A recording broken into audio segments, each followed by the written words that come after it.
So this isn't a normal presentation. I got a few notes here for myself. We want this to be a little bit more of like an informal discussion. So one thing was the session was planned before we kind of switched platforms a few times for this event.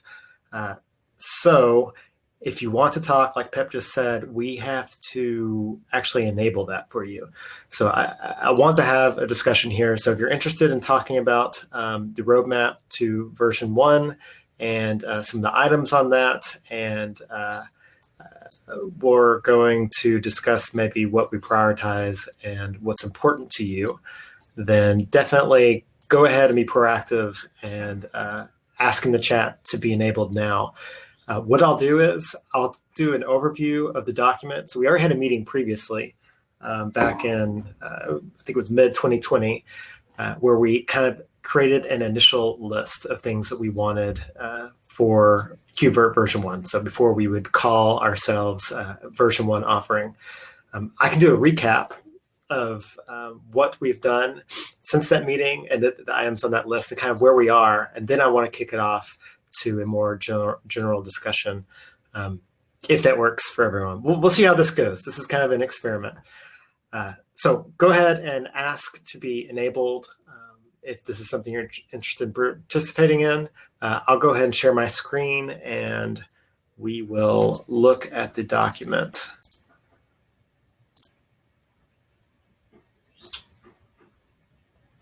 Okay. So back in the middle of 2020, we all got together, lots of people in the community, to create a list of the things we wanted for version 1. And we also defined what we wanted version 1 to mean. So I think we all kind of arrived and agreed on my thoughts here, which was version 1 is going to represent the minimal amount of functionality we need to meet our goal of being an infrastructure as a service virtual machine management platform that's ready for production use cases. And to support that, we need a couple of things in the community as well. So in order to, you can't just have solid software, we also have to have solid processes in the community for releasing software and an accurate user guide that reflects on how to use this software. So that's kind of our definition of our target for version 1. Also, I'm gonna go ahead and post this in the chat. Oh, okay, thanks, Pep. You already did that. If you can't access this, you need to join the KubeVirt Devel mailing list.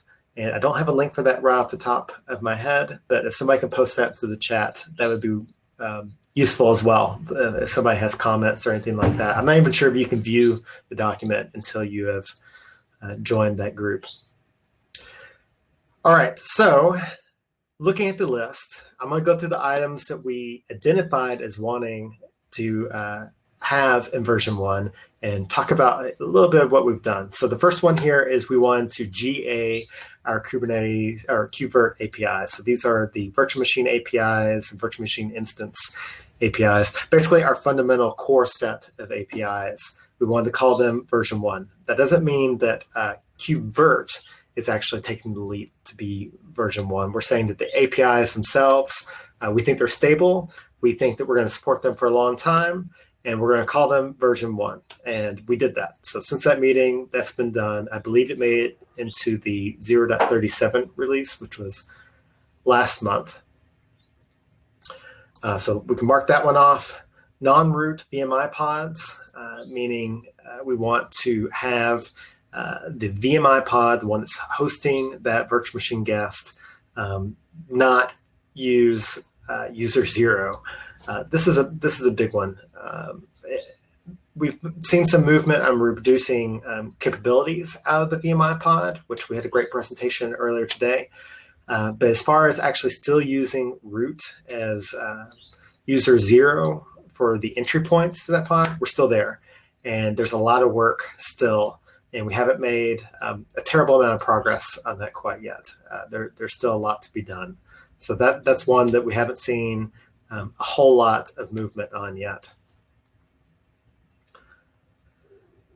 This persistent container disk volumes, this was a big discussion we had. And the idea behind this one was we wanted an easy mode for people who were approaching KubeVirt for the first time, give them a way to attach storage in a persistent way to a virtual machine and let them kind of just run with that in their maybe test environment or something like that. And today, container disks are just ephemeral. This discussion kind of, I think it may have lost steam. I think I'm going to get into that as part of the questions in the next section after I finish this overview. So I would say that one is at risk, actually, of not making it into version 1, and potentially maybe we've shifted our focus as a community a little bit on that, and I'll try to talk to that. Here's another one that I think we need a lot of progress on. I'm not sure we need progress on, but we need to kind of solidify, and that's to establish predictable community release and support patterns. So we have a predictable release pattern right now. We release monthly, but the support patterns on how long releases get backports for bug fixes and things like that, we haven't really defined that. We also haven't defined a deprecation policy. So how do we remove things from KubeVirt over time? What's our commitment to features that have been added in perhaps version 1, but over time we found that they don't serve us well and we'd like to pull them out. Let's see, stabilize. All this got merged? All right, let's take a look. Congratulations, Ryan. That happened today. Fantastic. Okay, so this one was our bridge mode, which is our default binding mode for network. It wasn't stable, and that essentially led to a situation where the default way people use virtual machines may cause problems for them. So it's great that we stabilized that, because we weren't really sure exactly how to proceed with that, whether we were going to replace bridge binding mode or not. But I guess we can mark that one off. Review our user guide. We definitely need to revise our content still, but there's been some great progress on the user guide, specifically in finding a platform to, well, just serve the user guide that we think is going to act as a solid foundation for us moving forward. So there's been movement here. I think the next steps for us are going to be to actually revise the content within the user guide and perhaps organize it in a way that's easier for people to find what they need to know, and maybe provide more examples. This is actually an area I'd really like to get some feedback from the community, you all, from today, hopefully. And Virtual Launcher Live updates. I talked about that yesterday in my presentation. I have a work in progress pull request up for that now. So what this is talking about is updating during the KubeVirt update process of the components that live inside the Virt virtual machine pod. And we have a couple of paths to that. So we've made progress on that. I think we're pretty close in getting that merged. And the last one here is a templating-like mechanism for virtual machines in order to abstract away a lot of the complexity for building VMI YAML, like our API for people. So our API, it's complex. There's a lot of advanced options in there. There's a lot of ways to get kind of lost in those details. So this task is, when somebody's approaching KubeVirt for the first time, how can we create mechanisms that allow simplifying that virtual machine creation, so the YAML that they have to be exposed to just do something really basic, like I want to start a virtual machine with one CPU and using this volume. They should be able to do that in a few lines of YAML rather than right now. It's pretty verbose. So we have a proposal out for this right now that is the flavor API proposal. It's something I'm working on, which allows us to abstract away a lot of the complexities of the performance characteristics of a virtual machine and allow people just to focus on what volumes they want to attach to a virtual machine. So coming from a cloud API perspective, if we are looking at like AWS or GCP, the abstraction we're talking about here is when you're building a virtual machine, in Google Cloud, you specify the volume, and then you're just going to specify like an instance type to it, like I want a C4 large or something like that. And that takes care of representing the performance characteristics. So you really just said two things. I want this volume as my root disk, and I want this performance, and paired those together. I want our VM creation to be that simple when people approach the project. Okay, so that's a quick recap. Did anyone decide to take part in this discussion? I'm kind of nervous to look. No. Let's see here. So I can ask some questions. We'll see where this goes. This might not be the. Oh, Alex, Alexander has some questions.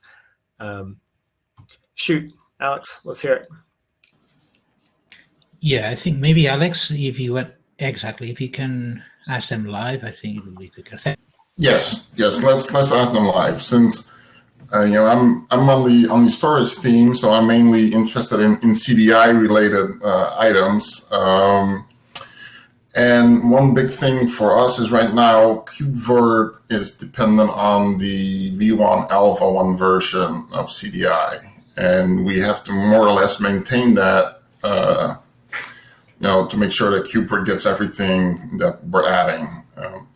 We'd really like to ask if we could get to at least the beta 1 API so we can start dropping the alpha 1. Yeah, that's a great observation. I get a little bit of echo from you. I'm sorry. Yeah, no problem. Yeah, I'm curious about that. So CDI has an old V1 Alpha API. Is that not a, so that differs in the beta API? So what we've done in KubeVirt, just to right now we're maintaining parity between the two. So anything we add, anything new that we add, we also pop in the Alpha API just to make sure that we're not introducing something that KubeVirt would want to use and it's not available. We'd like to not do that. I get it. Yeah, that makes sense. I think this comes down to defining our deprecation policy. So that's unfortunate. I imagine we've already made the switch in KubeVirt, have we not, to use? No. We have not. No. Okay. No. So as CDI, we have to maintain both versions of the API to make sure KubeVirt gets everything. And we're constantly adding new things, and we're adding it in two places, and we'd like to just do one place. So. I see. So the path forward for us is that KubeVirt needs to adopt your beta API, and we need to eventually deprecate use of the Alpha API. Correct. Okay. What we've done in KubeVirt, and what I've seen in Kubernetes as well, which I understand the problem you've encountered, and I think it might be an artifact of using the container runtime to generate a lot of this stuff. Version 1 of our API has aliases that go all the way back to V1 Alpha 3. So if somebody wants to use version V1 Alpha 3 of the KubeVirt API, that's the exact same thing as V1. And I've seen the same thing in Kubernetes as well, where it was possible to use like an old alpha version of the API, which just was an alias to something that eventually. Yes, that's basically what we're doing in CDI as well. Is we're actually storing the beta 1 version in the etcd, but then aliasing it to the alpha 1 because they match. So there's no. But eventually, they're identical right now, but we really don't want to keep the alpha 1 around. So. Okay. And KubeVirt is basically the main reason we still have it. So let's say you move to CDI version 1. What happens when KubeVirt's using beta 1 of CDI? We would maintain some kind of backwards compatibility similar to what we're doing with Alpha 1 right now. But we can't really move to V1 because then we'd have to keep backward compatibility with 2 versions, and we really do a maximum of 1. This is sort of what Kubernetes does as well. I see. I think we need to kind of shore up our plan here. Would that be something that you would mind kicking off a discussion on the KubeVirt dev mailing list about, so we can kind of sort through those details? Because Sure. Okay, I think that would be a great place for us to continue the discussion. Certainly, I'd like to get that sorted out before we go to version 1, because it could have an impact on the pairing between Kubernetes or KubeVirt and CDI. Right. And it might sort of dovetail into the container disk to persistent container disk deal. So yeah. Okay. Is there another topic? Did you want to talk about that, or? Oh, we can if you want. I might bring that one up in a second. Let's see if there's any other community questions and any other feedback we can get, because that one's that could easily eat the rest of our time, which may be what we do. Sounds good. Yeah, we'll see. What other questions do we have? Anyone else have feedback on this list? Yeah, so this is Marcus. Hey. Hi, David. So there was something we talked about on the mailing list. Oops, my video is wrong camera. Something on the mailing list that we discussed at one point regarding like sharing file systems into the VM. So you imagine maybe a customer has a read-only many or read-write many PVC, and they want to share that between a pod and a VM. So we talked about maybe using VirtIOFS or something like that to attach arbitrary volumes as file systems up into the VM without having to process or package it into a virtual disk or something of that nature. I don't have anything as far as implementation to discuss on that. I just I didn't see it on the list, and I wasn't sure if that's something that we would want to add to the list or anything that anyone else would want or need in the community. Yeah, I see what you're saying. Yep, getting some echo. Would you mind muting for a second? Thanks. Have you looked at VirtIOFS and the behavior we have so far? I'm curious if this is already solved, because we just had a request to change the permissions and how permissions were handled when VirtIOFS PVCs are shared, or storage file systems, I guess is better, are shared with virtual machines, where we're not going to change the permissions on the files in order to make them available.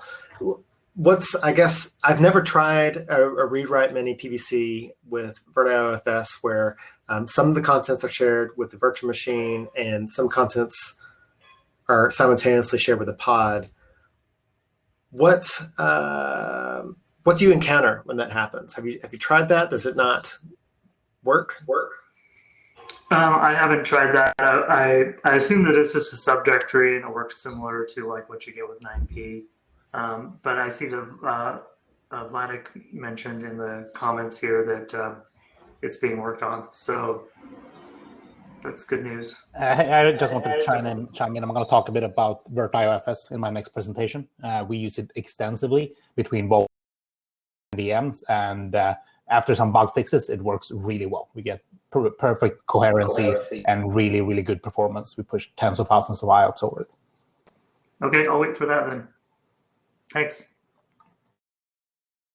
Excellent. Yeah, thanks for that comment. I knew there had been a lot of work recently on that. Any other thoughts on what people might want in version 1? And here, let me look at my notes if you all are still thinking. I'm curious if we don't have any immediate people that are just wanting to jump in. Some of the questions I have are, what are people's experience with our user guide? And perhaps what are the kinds of things that would make their lives easier when it comes to documentation? How could we improve that? Maybe if anyone has any feedback on like their first experience with our user guide and the kinds of things that they struggled with. That sort of thing would be beneficial in trying to kind of shape our priorities here. And any other comments you all have? We have 9 minutes left. I'll look at Slack now.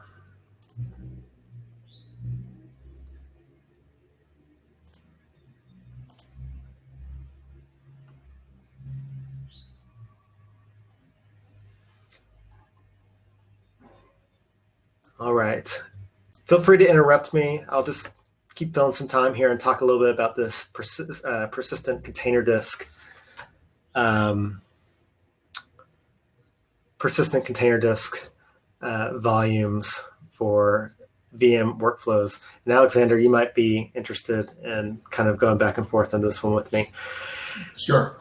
So the thing we wanted here was to have a simple way, like I said earlier, for people to approach KubeVirt with a container disk acting as their volume, but yet find a way to make that persistent and do it automatically for users. So this would be assigning a container disk to your virtual machine and then automatically syncing that into a PVC and making it persistent. We approached this a lot of different ways, and we were thinking about using QCal backing with the container disk existing in the container, with the backing only being the thing that's persisted. And there's a lot of technical discussion that went on about problems that could arise from that. And what we kind of landed on, which I'm not, from a usability standpoint, I'm not happy with it, but from a consistency standpoint across the entire ecosystem, I think it makes sense. And that is that CDI today has the ability to import a container image onto a PVC. So if there's a disk on a container disk, we can import directly onto a PVC using CDI. And that gives the same flow we're talking about, where somebody can use a persistent container disk. That's how they're approaching KubeVirt from the very first time, and they want to get their Fedora virtual machine started. They can just pull one of our community Fedora images that are stored in a container and immediately pull that in and express that pretty easily in the virtual machine's YAML using CDI and a data volume. Right, but what point would you save it to the PVC, right? I started my VM, I'm doing stuff in it, great. I wrote some stuff to the file system, and when does it go from being a container disk to being a PVC disk?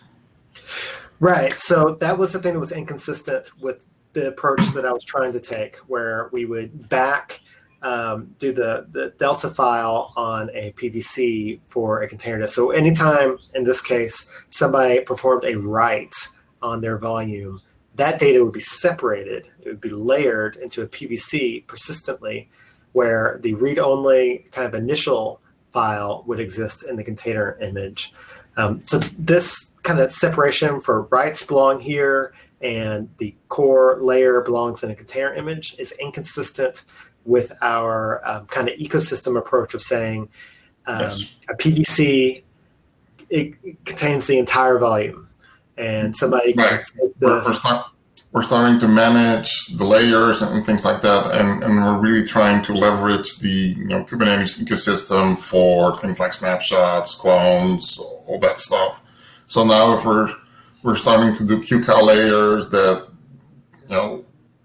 are it doesn't match what we have right now with how we've designed this. So. Yeah, so I'm disappointed in this. Does anyone in this conversation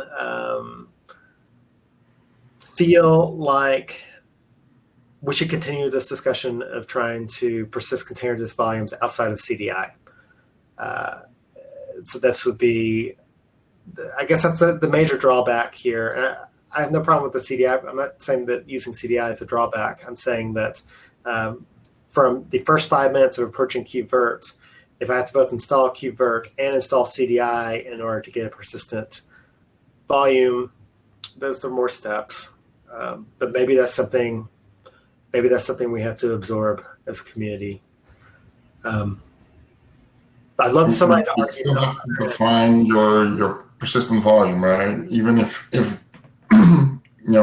we do some magic and KubeVirt saves the QCOL layer to a PVC, we still have to define the PVC where it needs to go before starting the VM. So there's already extra work required for that.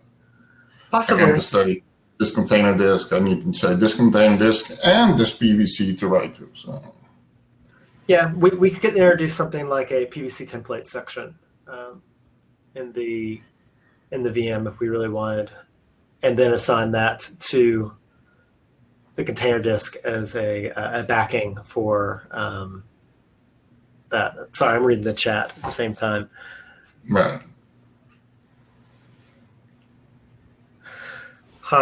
Yeah. So Peter's pointing out that we can package up all these components like CDI and KubeVirt together in a Helm chart or something like that. I'm trying to think of. I think that might simplify some things. It's complicated to me to understand how we would do that from a release standpoint. So our release artifacts are where people typically go to install KubeVirt, and CDI has its own set of release artifacts. I guess we would be saying that we would merge the latest of both into. So you could either merge them, or the Helm chart could have its own release track, basically, where it's released whenever there is enough updates of both, or however you want to release it, or just roll out a new release on every release of either CDI and KubeVirt, and very similar to kind of how Prometheus operator operates, where they have a one Helm chart that can deploy Prometheus for you, it can deploy Grafana, it can deploy Alert Manager, basically all the components you need to kind of get a monitoring stack up. We could do the same thing. And I don't think everyone should have to use the Helm chart, but it would provide a very easy way to get going with kind of very standard, straightforward KubeVirt CDI storage setup on a kind of a bare cluster. And I don't think it would be that complicated to build either. Okay, I think that's a great area for us to investigate. I do think that kind of reinventing functionality like you would get just by spinning up a Longhorn. Just to make it easier for people to deploy them seems like a bit of an anti-pattern, just like you guys just discussed. Like it's best to stick to the Kubernetes primitives and instead figure out an easy way for people to deploy the stack that allows them to use them. Sure, that makes a lot of sense to me. Okay, I think we have maybe 1 minute left. Was there anything else? Looking at the chat, Alice looks like she asked if there's a link to that discussion. There is. I'd have to look through the KubeVirt Devel mailing list history to find it, but we had a really long discussion on it. I'll try to get that link to you, and I'll post it either in this. I'll post it here after this is over. I think that is about it. I'm going to sign off. I need to promote some other people here as presenter. So I'll go ahead and stop sharing. Okay.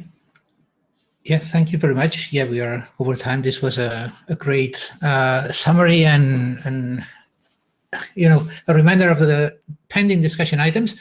And I encourage everyone to follow up